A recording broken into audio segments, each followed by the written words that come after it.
যাবে না, বলে দিয়েছি। তুই আর এর জন্য, এই শোন, এর জন্য তুই এর জন্য সমাজ কলঙ্ক হয়েছিস।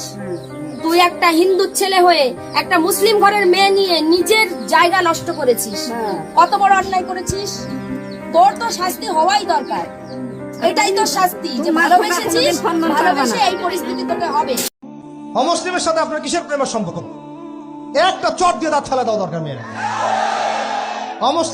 অমুসলিম ছেলের সাথে তোমার কিসের প্রেমের সম্পর্ক? পরে যখন এই ছেলেগুলো তোমাকে নিয়ে রেপ করে রাখবে, তখন তোমার আক্কেল হবে? তখন তোমাদের হুঁশ ফিরবে? তখন এসে আমাদের কাছে মেসেজ করতেছে, আমার এই সমস্যা হয়েছে, আমাকে এখন আমি কি করব বলেন।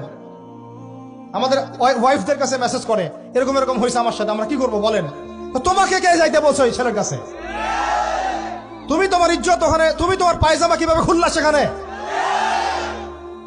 আর কিভাবে বলবো বলেন?